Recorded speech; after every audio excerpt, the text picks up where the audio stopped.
de uma profissão de fé. Coração que aperta e flerta com a vontade de gritar. Ouço vozes no deserto clamando uma avivalista, mas dessa vez eu sei que não é a de João Batista. Toma pista, arrisca agora 21 nomes na lista. Bateram. Você já se perguntou como um Deus soberano e amoroso pode permitir ou até mesmo ordenar que um espírito de mentira engane uma pessoa? A Bíblia revela que Deus tem controle absoluto sobre todas as coisas, tanto sobre o bem quanto sobre o mal, e usa sua autoridade para cumprir propósitos perfeitos e justos. Este é o Deus que reina sobre o universo, o Deus que controla o destino das nações, e é também o Deus que entregou o rei Acabe a um espírito de mentira. Essa história desafia nossa compreensão, mas ao explorá-la profundamente, percebemos a perfeição da justiça divina. No primeiro livro dos reis, vemos a mão de Deus, conduzindo eventos com precisão e autoridade.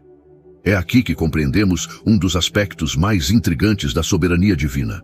Sua capacidade de usar até mesmo aquilo que consideramos mal, para alcançar seus propósitos maiores. A Bíblia não deixa dúvidas quanto à soberania de Deus. No livro de Isaías, encontramos a declaração: eu formo a luz e crio as trevas, faço a paz e crio o mal. Eu, o Senhor, faço todas essas coisas. Esse versículo não apenas descreve a totalidade do domínio de Deus, mas também desafia nossa visão limitada do bem e do mal. Deus não é o autor do pecado, mas em sua autoridade absoluta, Ele é capaz de usar todas as coisas para sua glória e para manifestar sua justiça.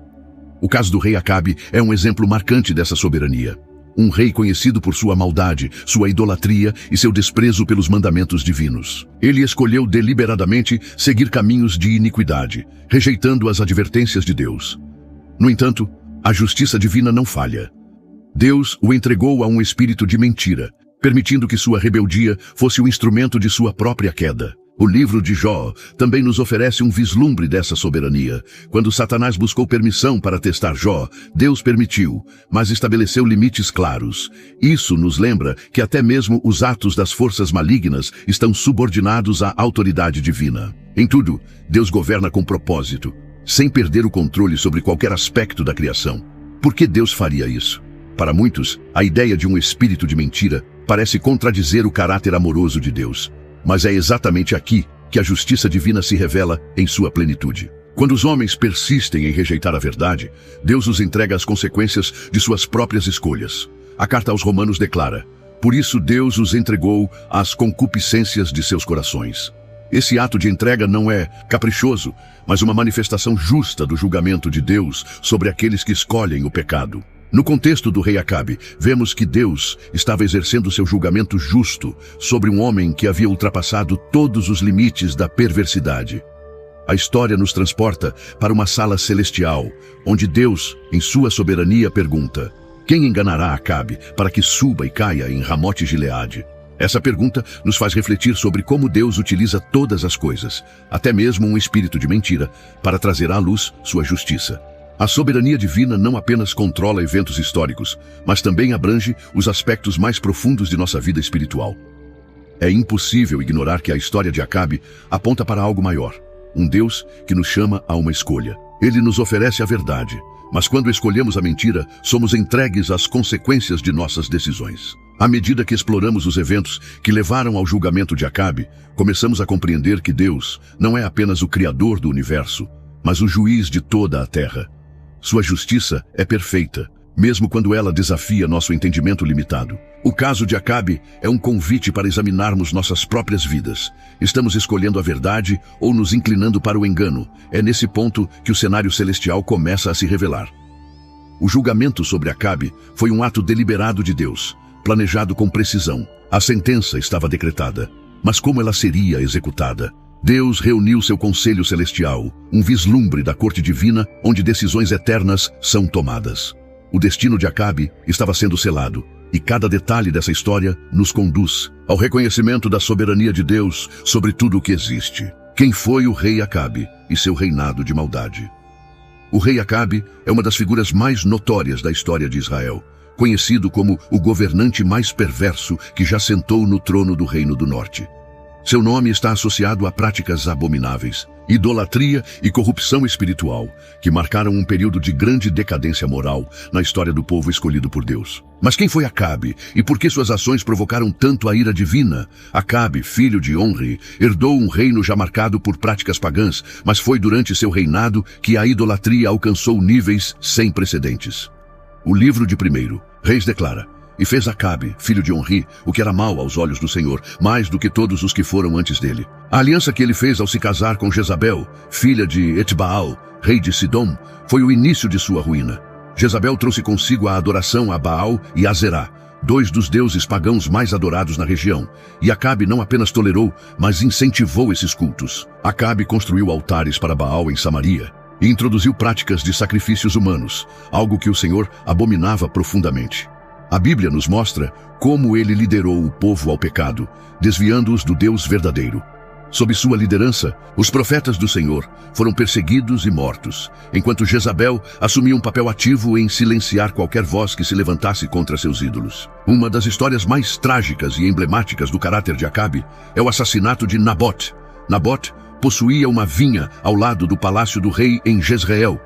Quando Acabe desejou essa vinha para si, Nabote recusou vendê-la, pois ela era uma herança de seus pais e consagrada por lei a permanecer na família. Acabe, tomado pela ganância e incentivado por Jezabel, permitiu que sua esposa tramasse um plano para acusar falsamente Nabote de blasfêmia, levando-o à execução. Assim, Acabe tomou posse da vinha, mas esse ato despertou a ira de Deus, que enviou o profeta Elias para anunciar seu julgamento. O profeta Elias confrontou Acabe com palavras diretas e carregadas de autoridade divina. No primeiro livro dos Reis, Elias declarou: "Assim diz o Senhor, no lugar onde os cães lamberam o sangue de Nabote, lamberão o teu sangue também." Essas palavras revelaram o fim inevitável que aguardava Acabe, um destino que ele tentou evitar, mas que estava selado pela justiça divina. A corrupção de Acabe não se limitava às questões religiosas e morais. Ele também se destacou por sua incapacidade de ouvir a verdade, cercando-se de profetas que falavam apenas o que ele queria ouvir. Ele rejeitou repetidas vezes as advertências dos verdadeiros profetas do Senhor, preferindo confiar em conselheiros que o agradavam com mentiras e falsidades. Essa rejeição à verdade se tornou o catalisador para sua queda, pois o endurecimento de seu coração o impediu de se arrepender genuinamente. Mesmo diante de tantas oportunidades para mudar seu caminho, Acabe continuava a ignorar os sinais e as palavras de Deus. Seu reinado se tornou um reflexo de sua alma, uma terra devastada pela idolatria, onde o povo estava espiritualmente cego e oprimido. No entanto, Deus não permitiu que sua maldade permanecesse sem resposta. Acabe foi o exemplo de como a obstinação e a recusa em ouvir a Deus podem levar à destruição. Ele não apenas escolheu o pecado, mas liderou um reino inteiro na mesma direção, acumulando sobre si o peso da ira divina. Sua história nos ensina que o Senhor, em sua paciência, oferece oportunidades de arrependimento, mas também é justo e fiel para executar juízo quando essas oportunidades são rejeitadas. Quando o julgamento sobre Acabe foi decretado, Deus iniciou um plano para executar sua justiça. Esse plano começaria com uma reunião celestial, onde sua soberania seria manifestada de maneira única, o conselho celestial e a decisão divina. O julgamento de Acabe, o rei mais perverso de Israel, foi muito além de um simples decreto humano. Ele começou nas cortes celestiais, onde a soberania de Deus foi manifestada de maneira extraordinária. O primeiro livro dos Reis apresenta uma cena rara e fascinante. Um conselho celestial convocado pelo próprio Senhor para decidir como Acabe seria conduzido à sua ruína. Essa passagem revela que Deus não apenas governa o mundo físico, mas também exerce total controle sobre o mundo espiritual. No primeiro livro dos Reis, vemos o Senhor sentado em seu trono, cercado pelo exército celestial, composto por anjos e espíritos. Deus pergunta: quem enganará Acabe para que suba e caia em Ramote-Gileade? A questão demonstra que Deus havia decidido que o tempo da graça de Acabe havia se esgotado. Agora era o momento de executar sua justiça. Esta não foi uma pergunta de incerteza, mas uma convocação para que os espíritos presentes contribuíssem com o cumprimento do plano divino. A narrativa descreve como diversos espíritos ofereceram sugestões, mas foi um espírito em particular que se destacou. Ele se apresentou diante de Deus e disse: "Eu o enganarei." Quando o Senhor perguntou como ele faria isso, o espírito respondeu: "Serei um espírito de mentira na boca de todos os seus profetas." Deus então autorizou Você o enganará e prevalecerá. Vá e faça isso. Este momento é tanto intrigante quanto profundo. Ele nos mostra que nada acontece fora da permissão de Deus, nem mesmo o engano. Contudo, é importante destacar que Deus não é o autor do pecado. Ele usa os meios disponíveis, até mesmo os espíritos caídos, para cumprir seus propósitos de justiça. Isso não compromete a santidade de Deus, mas reforça sua soberania absoluta. Ele é capaz de transformar até mesmo o mal em um instrumento de seus desígnios perfeitos. A decisão divina no Conselho Celestial reflete um princípio fundamental da justiça de Deus. Ele entrega os rebeldes às consequências de suas próprias escolhas. Acabe escolheu, repetidamente, seguir falsos profetas e rejeitar a verdade. Assim, Deus permitiu que ele fosse enganado por aqueles mesmos profetas. Isso ecoa o que está escrito na carta aos Romanos. Por isso, Deus os entregou às concupiscências de seus corações. Esse episódio também nos ensina que o julgamento de Deus é sempre justo e proporcional. Acabe havia semeado idolatria, injustiça e morte. Agora, ele colheria as consequências de seus atos. No entanto, antes que a sentença fosse cumprida, Deus deu a Acabe uma última chance de ouvir a verdade. Essa decisão soberana seria implementada através da atuação do espírito de mentira, mas também pela presença de um profeta verdadeiro que ousaria desafiar os falsos profetas de Acabe. O cenário celestial revela não apenas o poder de Deus, mas também sua paciência. Acabe teve inúmeras oportunidades de se arrepender antes desse julgamento final.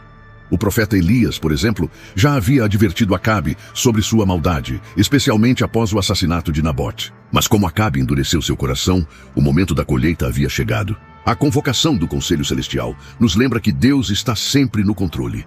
Nada escapa à sua autoridade. Mesmo quando espíritos malignos estão em ação, eles o fazem sob a permissão e supervisão de Deus. Isso nos conforta, pois sabemos que no fim a justiça divina sempre prevalece, os profetas de Acabe e o engano sobrenatural. Mas antes de continuarmos, se este conteúdo tem abençoado sua vida, curta, comente e compartilhe. Seu amém nos comentários faz toda a diferença para alcançarmos mais pessoas. Não se esqueça de se inscrever no canal, ativar as notificações e conferir a playlist especial no primeiro comentário e ao final do vídeo. Vamos juntos espalhar fé e esperança. Continuando. A decisão tomada no Conselho Celestial começou a se manifestar na terra. Acabe, obstinado em seguir seus próprios caminhos, havia rejeitado repetidamente a verdade e se cercado de profetas que falavam o que ele desejava ouvir. Esses homens, que se diziam mensageiros de Deus, não passavam de instrumentos de engano. Agora, sob a influência do espírito de mentira enviado por Deus, eles proclamariam falsas palavras que levariam o rei ao seu trágico destino. No primeiro livro dos reis, é dito que Acabe consultou cerca de 400 profetas antes de decidir se deveria ou não atacar Ramote-Gileade. Esses homens, influenciados pelo espírito de mentira, garantiram unanimemente que Acabe teria sucesso na batalha. Sobe e prosperarás, declararam. Suas palavras foram recheadas de otimismo e aparente segurança, exatamente o que Acabe queria ouvir. No entanto, suas profecias eram vazias, destinadas a enganar e conduzi-lo à destruição. Enquanto esses falsos profetas manipulavam o rei, um homem permaneceu fiel à verdade, Micaías, o profeta do Senhor. Diferente dos outros, Micaías não temia falar o que Deus revelava, mesmo que isso significasse enfrentar a ira de Acabe. Quando Micaías foi chamado à presença do rei, ele foi pressionado a concordar com os outros profetas. No entanto, ele respondeu com integridade, dizendo apenas o que o Senhor lhe revelou. Inicialmente, Micaías, em tom de ironia, concordou com os falsos profetas, dizendo: "Sobe e prosperarás."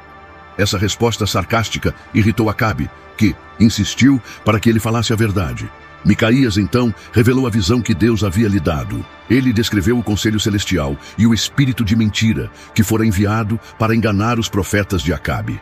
Em suas palavras: "Eis que vi todo Israel disperso pelos montes, como ovelhas que não têm pastor." Essa visão indicava claramente que Acabe cairia na batalha e que o povo de Israel ficaria sem liderança. A mensagem de Micaías foi direta, mas Acabe, em sua obstinação, a rejeitou. Ele acusou Micaías de sempre profetizar contra ele e preferiu acreditar na multidão de falsos profetas. Essa atitude reflete a dureza de coração do rei, que mesmo diante de uma advertência tão clara, escolheu o engano em vez da verdade. Essa cena é um lembrete poderoso de como o ser humano pode ser atraído pelo que deseja ouvir, ignorando a verdade divina. O apóstolo Paulo, em sua carta a Timóteo, escreveu: pois haverá tempo em que não suportarão a sã doutrina, mas, tendo comichão nos ouvidos, amontoarão para si mestres conforme as suas próprias cobiças. Foi exatamente isso que aconteceu com Acabe. Ele preferiu a companhia de profetas que satisfaziam seu ego, em vez de buscar a vontade de Deus. A rejeição de Acabe à verdade teve consequências devastadoras. Os falsos profetas, sob a influência do espírito de mentira, continuaram a incentivá-lo a ir para a batalha, garantindo-lhe vitória. O rei, cego pela arrogância e pela falsa confiança, ignorou o aviso de Micaías e seguiu para Ramote Gileade. A história dos profetas de Acabe nos ensina que a verdade de Deus é imutável, mesmo quando é impopular ou desconfortável. Micaías representa aqueles que permanecem fiéis a Deus, mesmo quando sua mensagem é rejeitada. Por outro lado, os falsos profetas simbolizam aqueles que distorcem a verdade para agradar aos homens, esquecendo-se de que enfrentarão o julgamento divino, a batalha e o cumprimento da profecia. A decisão de Acabe de seguir os falsos profetas marcou o início de seu fim. Em sua obstinação, ele escolheu confiar em mentiras, rejeitando a verdade clara e inquestionável que Deus havia revelado através de Micaías. Agora, o cenário estava montado para que a palavra do Senhor fosse cumprida de maneira inconfundível. A batalha de Ramote Gileade não seria apenas um confronto militar, mas também o palco onde o julgamento divino sobre o rei mais perverso de Israel seria executado. Acabe, ainda que cego pela arrogância e autoconfiança, estava ciente do risco que corria. Em um ato desesperado para tentar evitar o cumprimento da profecia, ele decidiu disfarçar-se como um soldado comum. Ordenou que Josafá, rei de Judá, seu aliado na batalha, permanecesse com trajes reais, tornando-o um alvo aparente para os inimigos. Acabe acreditava que essa estratégia seria suficiente para enganar tanto os sírios quanto a palavra de Deus. No entanto, o que Acabe não compreendia era que nenhum plano humano pode frustrar os desígnios de Deus. No livro de 1 Reis, lemos que os comandantes do exército sírio, ao verem Josafá vestido como rei, assumiram que ele era Acabe e o perseguiram. Mas, ao perceberem que haviam confundido sua identidade, desistiram de atacá-lo. Esse incidente revelou que Deus estava direcionando os eventos, protegendo Josafá e garantindo que o julgamento fosse executado exclusivamente sobre Acabe. Enquanto a batalha prosseguia, um arqueiro sírio, sem conhecimento do plano divino, disparou uma flecha ao acaso. Essa flecha, guiada pela soberania de Deus, atingiu Acabe entre as juntas de sua armadura, um ponto crítico e mortal.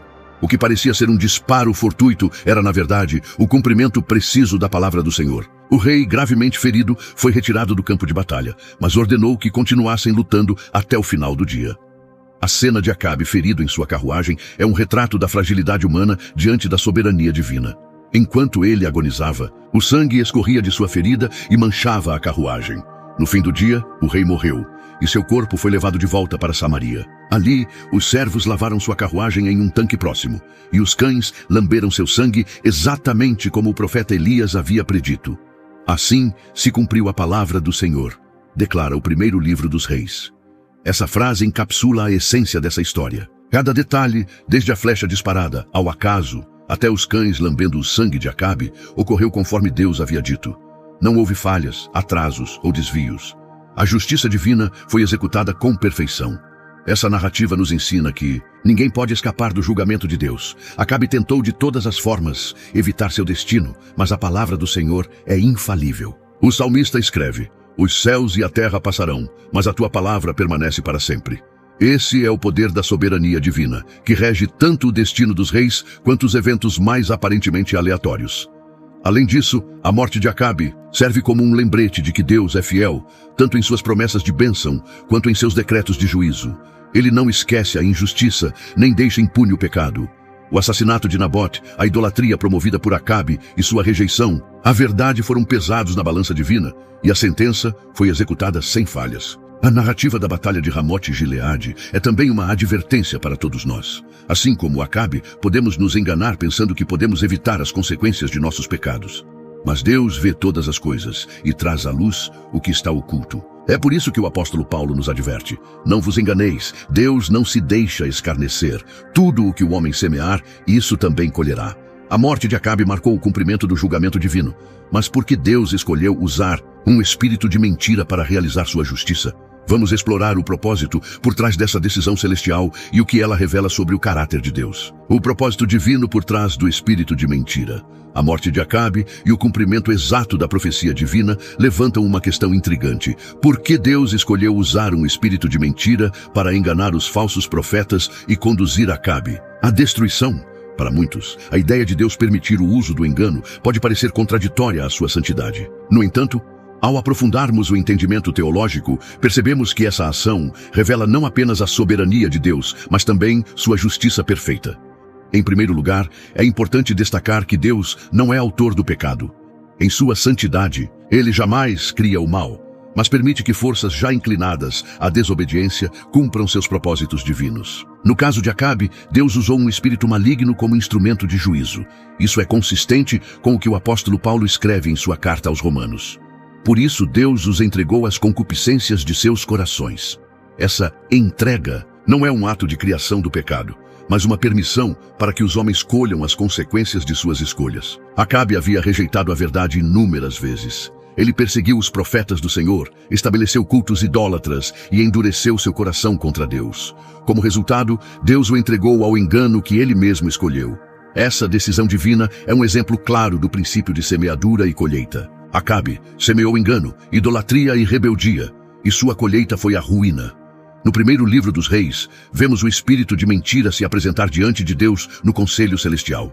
Ele não agiu por conta própria, mas recebeu permissão divina para cumprir seu papel. Deus perguntou: quem enganará Acabe para que suba e caia em Ramote-Gileade? A resposta do Espírito revela que ele já estava inclinado ao engano. Deus, em sua sabedoria, permitiu que ele agisse, mas apenas dentro dos limites estabelecidos por sua justiça soberana. Esse episódio também nos ensina que Deus usa todos os meios disponíveis para realizar seus planos. Em sua soberania, ele governa sobre o bem e o mal, direcionando até mesmo forças malignas para cumprir seus propósitos. Isso não compromete sua santidade, mas demonstra sua capacidade de transformar o que é mal em um instrumento para sua glória. Um exemplo paralelo é encontrado na história de Jó, onde Satanás recebeu permissão de Deus para testar o servo fiel.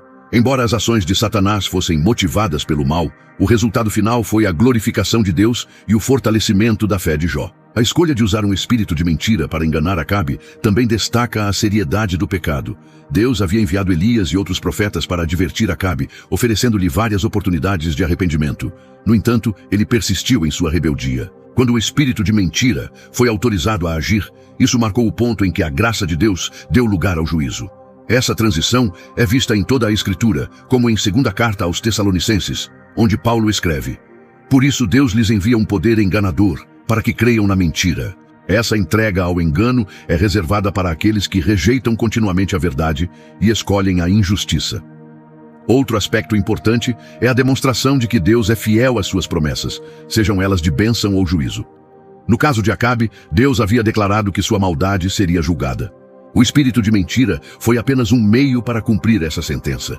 A justiça divina é inescapável, e a história de Acabe nos lembra que ninguém pode escapar de Deus. Essa narrativa também nos leva a refletir sobre o perigo de rejeitar a verdade. Assim como Acabe escolheu ouvir os falsos profetas, muitos hoje preferem mensagens agradáveis e convenientes em vez da verdade divina. O apóstolo Paulo adverte: haverá tempo em que não suportarão a sã doutrina, mas amontoarão para si mestres conforme os seus próprios desejos. Essa rejeição da verdade abre caminho para o engano, e o resultado é sempre destrutivo. Por fim, a história de Acabe e o espírito de mentira nos desafia a considerar nossa própria postura diante da verdade. Estamos inclinados a ouvir a voz de Deus, mesmo quando ela nos confronta, ou preferimos seguir mensagens que apenas nos agradam? A escolha de Acabe resultou em sua ruína, mas para aqueles que escolhem a verdade, Deus promete vida e redenção. O propósito divino foi cumprido de maneira clara e precisa: os 7 poderes de Deus no controle humano. A Bíblia está repleta de exemplos que destacam os extraordinários poderes divinos no controle humano, demonstrando que Deus não apenas governa sobre a criação, mas também sobre as decisões, pensamentos e destinos de cada indivíduo. Esses poderes são uma expressão de sua autoridade absoluta e revelam a profundidade do seu propósito eterno. O primeiro desses poderes é a alteração da percepção da realidade física. O caso de Eliseu e os soldados sírios, narrado no Número Segundo o livro dos Reis, ilustra essa habilidade divina de maneira impressionante. Quando o exército inimigo cercou a cidade de Dotã, o profeta orou: Senhor, fere esta gente com cegueira. E imediatamente os soldados perderam a capacidade de perceber o mundo ao seu redor. Eles foram conduzidos por Eliseu até Samaria, sem reconhecer onde estavam, até que o profeta orou novamente para que seus olhos fossem abertos. Essa demonstração de poder não apenas salvou Eliseu, mas também revelou que Deus pode mudar a percepção humana para cumprir seus propósitos. O segundo poder divino é o envio de espíritos de mentira, como no caso de Acabe. Esse poder, já explorado em detalhes, reflete a capacidade de Deus de permitir que forças espirituais atuem para realizar seu julgamento. Embora essa ação seja difícil de compreender, ela mostra que Deus é soberano até mesmo sobre os espíritos malignos, utilizando-os como instrumentos de sua justiça. O terceiro poder é a influência divina sem violação do livre-arbítrio humano. Um exemplo clássico disso é o endurecimento do coração do faraó no livro de Êxodo. Deus declarou a Moisés que ele endureceria o coração do faraó para que não libertasse o povo de Israel imediatamente. Esse endurecimento não foi uma imposição arbitrária, mas uma resposta à própria rebeldia do faraó. Deus usou sua obstinação para demonstrar seu poder através das pragas, culminando na libertação dos israelitas. O livro de Provérbios descreve: o coração do rei está nas mãos do Senhor. Como os rios de águas, ele o inclina para onde deseja. Outro poder extraordinário é a concessão de habilidades sobrenaturais em um instante. Em Êxodo, Deus capacitou Bezalel com sabedoria, entendimento e habilidade para construir o tabernáculo.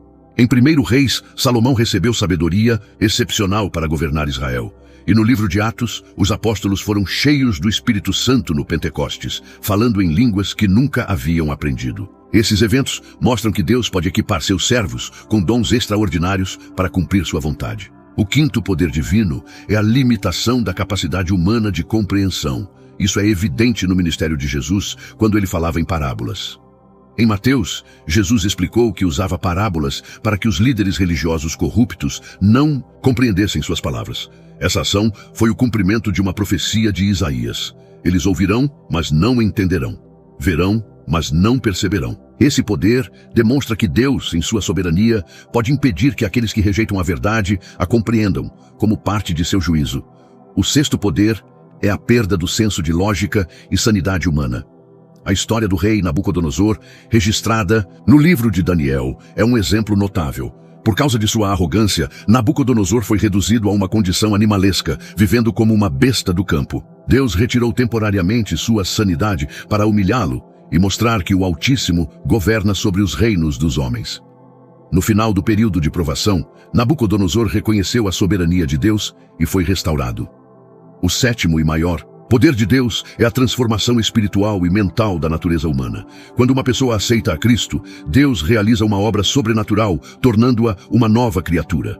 Em segunda carta aos Coríntios, Paulo escreve: se alguém está em Cristo, nova criatura é. As coisas velhas já passaram, eis que tudo se fez novo. Essa transformação não é apenas uma mudança de comportamento, mas uma renovação completa da mente, do coração e do espírito. Ela habilita o crente a viver de acordo com os valores de Deus e a rejeitar o pecado. Esses 7 poderes são uma demonstração clara de que Deus está no controle absoluto de todas as coisas. Eles nos ensinam que, seja pela mudança da percepção humana, pela concessão de dons ou pela transformação espiritual, Deus sempre age com propósito e sabedoria. Cada exemplo na Escritura aponta para sua soberania inabalável e nos desafia a confiar nele, mesmo quando não compreendemos completamente seus caminhos. Esses poderes revelam a majestade de Deus e nos levam a refletir sobre como ele utiliza sua autoridade para moldar a história e o destino humano. Ao percorrermos as linhas da história do rei Acabe e os extraordinários poderes de Deus, fomos confrontados com uma verdade que transcende nossa compreensão. Deus é soberano, justo e amoroso em todos os seus caminhos. Ele governa sobre os reinos dos homens, controla até os detalhes mais minuciosos e utiliza tanto o bem quanto o mal para realizar seus propósitos eternos. Acabe foi um exemplo de como a rebeldia humana, quando persistente, encontra inevitavelmente o juízo divino. Essa história não é apenas um relato do passado, mas um espelho para nossas próprias vidas. Assim como Acabe, somos constantemente confrontados pela verdade de Deus. A questão não é se Deus fala conosco, mas se estamos dispostos a ouvir e obedecer. A escolha entre a verdade e o engano está diante de nós todos os dias. E o que aprendemos é que Deus, em sua paciência, oferece inúmeras oportunidades de arrependimento, mas sua justiça não pode ser ignorada para sempre. Os poderes de Deus revelados nas Escrituras nos mostram que Ele é um Deus que transforma, governa, julga e redime. Ele é capaz de alterar a percepção da realidade, conceder dons espirituais, restringir a compreensão humana e até mesmo renovar completamente nossa natureza interior. Esses poderes não apenas refletem sua majestade, mas também seu profundo desejo de nos trazer para mais perto dele, para nos moldar à imagem de seu Filho. A soberania de Deus não deve nos encher de medo, mas de confiança. Saber que Ele controla todas as coisas nos dá segurança em tempos de incerteza. Saber que Ele é justo nos desafia a viver em retidão. Saber que Ele é amoroso nos inspira a buscá-lo, mesmo quando não entendemos plenamente seus caminhos. Por fim, a história de Acabe nos lembra de que ninguém pode escapar do olhar atento de Deus. Não importa quão longe possamos ir em nossos próprios caminhos, Ele está sempre presente, oferecendo-nos uma escolha. Escolher a verdade é abraçar a vida. Rejeitá-la é abraçar o juízo. E você, como responderá a essa verdade?